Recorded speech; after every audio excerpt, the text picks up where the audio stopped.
தேவனுக்கே மகிமை உண்டாவதாக. நமது நியூ கிரேஸ் டிவியின் மூலமாய் இன்று வேதம் வாசித்தாயா வாசிக்கலாமா என்னும் நிகழ்ச்சியில் உங்களை சந்திப்பதில் மிக்க மகிழ்ச்சி அடைகிறேன். இன்றைய வேத பகுதி 1 கொரிந்தியர் 5ஆம் அதிகாரம் மற்றும் 6ஆம் அதிகாரம். 1 கொரிந்தியர் 5ஆம் அதிகாரம். உங்களுக்குள்ளே விபச்சாரம் உண்டென்று பிரசித்தமாய் சொல்லப்படுகிறதே, ஒருவன் தன் தகப்பனுடைய மனைவியை வைத்து கொண்டிருக்கிறானே, அது அஞ்ஞானிகளுக்குள்ளும் சொல்லப்படாத விபச்சாரமாயிருக்கிறதே. இப்படிப்பட்ட காரியம் செய்தவனை நீங்கள் உங்களை விட்டு நீக்காமலும் துக்கப்படாமலும் இருமாப்படைந்திருக்கிறீர்கள்.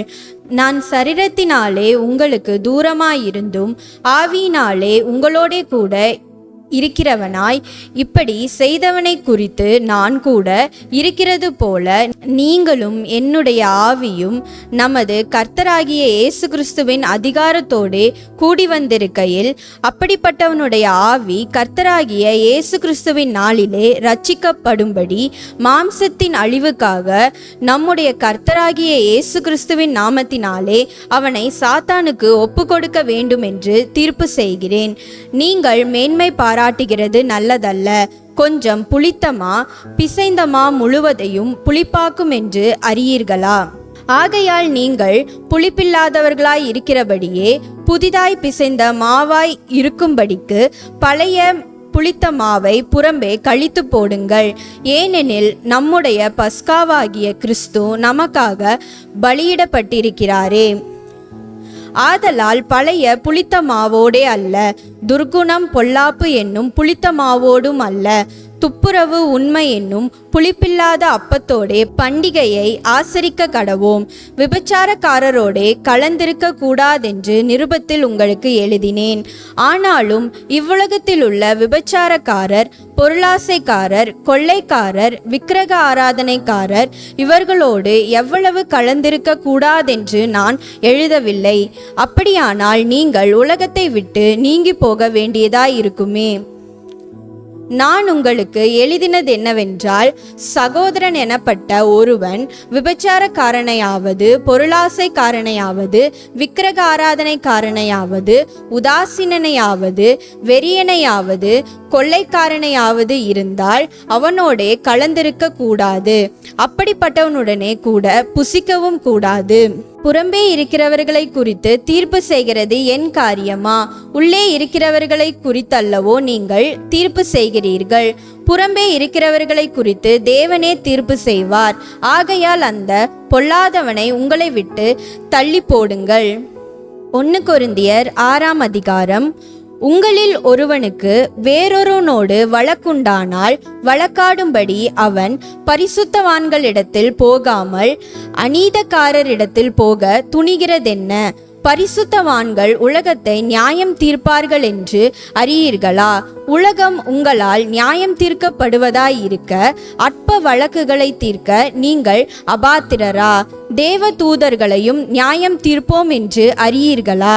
அப்படி இருக்க இந்த ஜீவனுக்கேற்றவைகளை நீங்கள் தீர்த்து கொள்ள கூடாதிருக்கிறது எப்படி?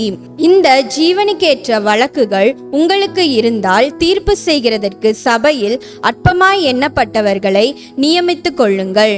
உங்களுக்கு வெட்கம் உண்டாகும்படி இதை சொல்லுகிறேன்.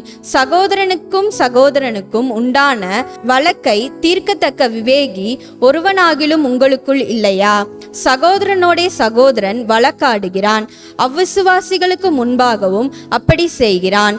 நீங்கள் ஒருவரோடொருவர் வழக்காடுகிறது எவ்விதத்திலும் குற்றமாயிருக்கிறது.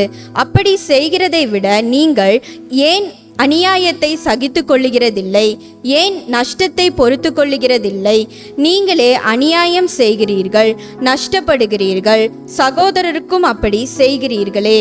அநியாயக்காரர் தேவனுடைய ராஜ்யத்தை சுதந்தரிப்பதில்லை என்று அறியீர்களா?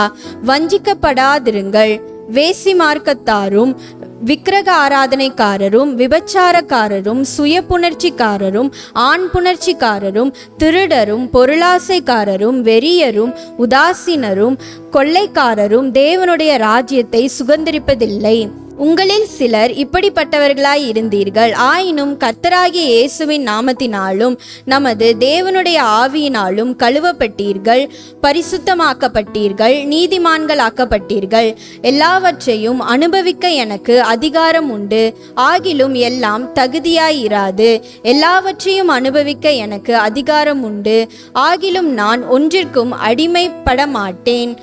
வயிற்றுக்கு போஜனமும் போஜனத்திற்கு வயிறும் ஏற்கும். ஆனாலும் தேவன் இதையும் அதையும் அழிய பண்ணுவார். சரீரமோ வேசித்தனத்திற்கல்ல, கர்த்தருக்கே உரியது, கர்த்தரும் சரீரத்திற்கு உரியவர். தேவன் கர்த்தரை எழுப்பினாரே, நம்மையும் தமது வல்லமையினாலே எழுப்புவார். உங்கள் சரீரங்கள் கிறிஸ்துவின் அவயங்கள் என்று அறியீர்களா? அப்படி இருக்க நான் கிறிஸ்துவின் அவயங்களை வேசியின் அவயங்கள் ஆக்கலாமா? அப்படி செய்யலாகாதே. வேசியோடு இசைந்திருக்கிறவன் அவளுடனே ஒரே சரீரமாய் இருக்கிறான் என்று அறியீர்களா? இருவரும் ஒரே மாம்சமாய் இருப்பார்கள் என்று சொல்லி இருக்கிறதே. அப்படியே கர்த்தரோடு இசைந்திருக்கிறவனும் அவருடனே ஒரே ஆவியாய் இருக்கிறான். வேசித்தனத்திற்கு விலகி ஓடுங்கள். மனுஷன் செய்கிற எந்த பாவமும் சரீரத்திற்கு புறம்பாயிருக்கும். வேசித்தனம் செய்கிறவனே தன் சுய சரீரத்திற்கு விரோதமாய் பாவம் செய்கிறான். உங்கள் சரீரமானது நீங்கள் தேவனாலே பெற்றும் உங்களில் தங்கியும் இருக்கிற பரிசுத்த ஆவியினுடைய ஆலயமாய் இருக்கிறதென்றும் நீங்கள் உங்களுடையவர்கள் அல்லவென்றும் அறியீர்களா? கிரயத்திற்கு கொல்லப்பட்டீர்களே, ஆகையால் தேவனுக்கு உடையவர்களாகிய உங்கள் சரீரத்தினாலும் உங்கள் ஆவியினாலும் தேவனை மகிமைப்படுத்துங்கள் என்பதே வாசிக்கும்படியாய் தெரிந்து கொண்ட வேத பகுதி வாசித்தாயிற்று. கர்த்தர் தாமே திருவசனங்களை ஆசீர்வதிப்பாராக. ஆமேன்.